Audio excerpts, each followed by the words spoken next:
Syllabus പരിഷ്കരണത്തിന്റെ ഭാഗമായി NCERT 9ാം class മുതൽ 12ാം class വരെയുള്ള പാഠപുസ്തകങ്ങളിൽ വരുത്തിയ മാറ്റങ്ങൾ വ്യാപകമായ പ്രതിഷേധങ്ങൾക്കും വിവാദങ്ങൾക്കും ഇടയാക്കിയിരുന്നു. ഇന്ത്യൻ സ്കൂൾ വിദ്യാഭ്യാസ മേഖലയിലെ പാഠ്യപദ്ധതി നിർണ്ണയിക്കുന്ന കേന്ദ്ര സ്ഥാപനമാണ് NCERT എന്നതിനാൽ തന്നെ ഈ തിരുത്തലുകളെ അതീവ ഗൗരവത്തോടെയാണ് കാണുന്നത്. കഴിഞ്ഞ വർഷം വരെ 7ാം ക്ലാസ് വിദ്യാർത്ഥികൾ അവരുടെ സോഷ്യൽ സയൻസ് പുസ്തകങ്ങളിൽ മുഗളന്മാരെയും ഡൽഹി സുൽത്താനേറ്റിനെയും കുറിച്ച് പഠിച്ചിരുന്നു. എന്നാൽ ഇപ്പോൾ അത് അങ്ങനെയല്ല. ദേശീയ പാഠ്യപദ്ധതി ചട്ടക്കൂട് അഥവാ NCF പ്രകാരം പുതുക്കിയ പുതിയ NCERT പാഠപുസ്തകത്തിൽ ഈ 2 അധ്യായങ്ങളുമില്ല. പകരം മഗധ, മൗര്യന്മാർ, ശതവാഹന്മാർ തുടങ്ങിയ പുരാതന ഇന്ത്യൻ രാജവംശങ്ങളെക്കുറിച്ചുള്ള പുതിയ അധ്യായങ്ങളാണ് ഉൾപ്പെടുത്തിയിരിക്കുന്നത്. ഉത്തർപ്രദേശിലെ പ്രയാഗ്രാജിൽ സംഘടിപ്പിച്ച 2025 മഹാകുംഭമേളയെക്കുറിച്ചുള്ള പരാമർശവും പുതിയ പാഠപുസ്തകത്തിൽ ഉൾപ്പെടുത്തിയിട്ടുണ്ട്. പക്ഷേ കുംഭമേളയിൽ തിക്കിലും തിരക്കിലും പെട്ട് ആളുകൾ മരിച്ച സംഭവത്തെക്കുറിച്ച് പ്രതിപാദിക്കുന്നില്ല. വ്യത്യസ്ത അധ്യായങ്ങളിലുടനീളം ജനപദം, സമരാജ്, അധിപൻ എന്നിങ്ങനെയുള്ള നിരവധി സംസ്കൃത പാദങ്ങളും കാണാനാകും. Exploring society India and beyond part 1 എന്ന 7ാം ക്ലാസ് പാഠപുസ്തകത്തിലാണ് ഈ മാറ്റങ്ങൾ. 2020 ദേശീയ വിദ്യാഭ്യാസ നയപ്രകാരമുള്ള NCERTയുടെ സീരീസിലെ ഏറ്റവും പുതിയ പുസ്തകം കൂടിയാണിത്.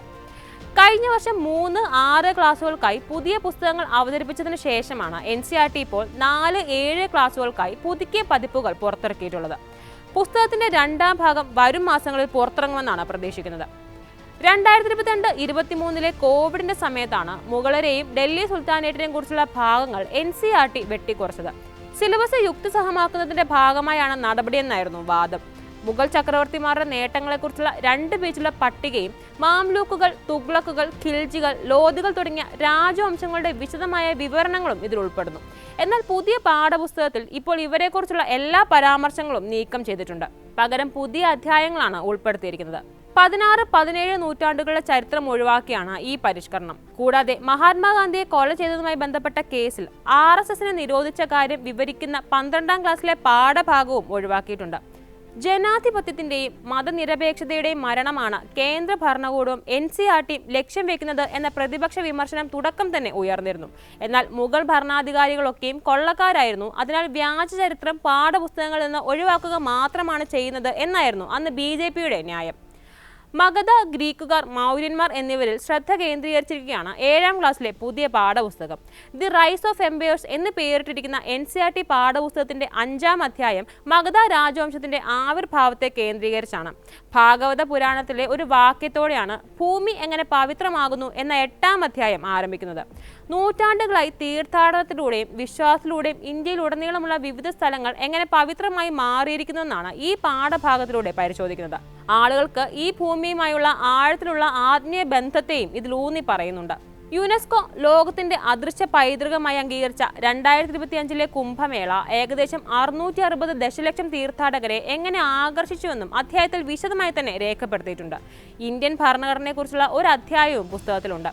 ആളുകൾക്ക് അവരുടെ വീടുകളിൽ ദേശീയ പതാക ഉയർത്താൻ അനുവാദമില്ലാത്ത ഒരു കാലമുണ്ടായിരുന്നുവെന്നാണ് അതിൽ പരാമർശിക്കുന്നത്. മുഗൾ സുൽത്താൻമാരായ അക്ബറും ബാബറും ഷാജഹാനും ഔറംഗസേബും ഒക്കെ കൊള്ളക്കാരും പോക്കറ്റടിക്കാരും തെരുവ് ഗുണ്ടകളുമൊക്കെ ആയിരുന്നുവെന്നും അവരുടെ പേരുകൾ ചരിത്ര പുസ്തകത്തിലല്ല ചവറ്റുകൊട്ടയിലാണ് ഉണ്ടാവേണ്ടത് എന്നുള്ള BJP വക്താക്കളുടെ നിലപാടുകളും ഇതിനോടൊപ്പം ചർച്ചയാകുന്നുണ്ട്. ചരിത്ര പുസ്തകത്തിൽ നിന്ന് മുഗൾ സാമ്രാജ്യം പുറത്താകുമ്പോൾ ഒരു പ്രത്യേക കാലഘട്ടത്തിലെ ചരിത്രത്തിൽ നിന്ന് ഇന്ത്യയാണ് പുറത്താകുന്നത് എന്നും വിമർശകർ ചൂണ്ടിക്കാട്ടുന്നുണ്ട്. ഈ പാഠഭാഗങ്ങളെ വെട്ടിത്തള്ളിയത് എന്തടിസ്ഥാനത്തിലാണ് എന്ന ചോദ്യവും ആവർത്തിക്കപ്പെടുകയാണ്. ഇതിനിടെ ഇംഗ്ലീഷ് മീഡിയത്തിലെ പല പാഠപുസ്തകങ്ങൾക്കും NCERT ഹിന്ദിയിൽ പേര് നൽകിയിരിക്കുന്നതും വിമർശനങ്ങൾ വിളിച്ചു വരുത്തുന്നുണ്ട്. കേന്ദ്ര സർക്കാരിന്റെ ത്രിഭാഷാ നയത്തിനെതിരെ തമിഴ്നാടും മറ്റും പ്രതിഷേധിക്കുന്നതിനിടെയാണ് പുസ്തകങ്ങളുടെ പേരിൽ മാറ്റം വരുത്തിയിരിക്കുന്നത്. 6, 7 ക്ലാസുകളിലെ ഇംഗ്ലീഷ് ഭാഷാ പാഠപുസ്തകങ്ങളുടെ പേര് ഹണിസക്കിൾ, ഹണികോം എന്നിങ്ങനെയായിരുന്നു. എന്നാൽ ഇത്തവണ 2 ക്ലാസുകളിലെയും ഇംഗ്ലീഷ് പുസ്തകത്തിന്റെ പേര് പൂർവി എന്നാക്കി. 1, 2 ക്ലാസുകളിലെ പുതിയ ഇംഗ്ലീഷ് പുസ്തകത്തിന്റെ പേര് മൃദംഗ് എന്നാണ്. 6ാം ക്ലാസ്സിലെ കണക്ക് പാഠപുസ്തകത്തിന്റെ ഇംഗ്ലീഷ് പതിപ്പിന് മാത്തമാറ്റിക്സ് എന്നും ഹിന്ദി, ഉറുദു പതിപ്പുകൾക്ക് ഗണിത്, റിയാസി എന്നുമാണ് മുൻപ് പേര് നൽകിയിരുന്നത്. എന്നാൽ ഇത്തവണ ഹിന്ദി, ഇംഗ്ലീഷ് പതിപ്പുകൾക്ക് ഗണിത പ്രകാശ് എന്നാണ് പേര്.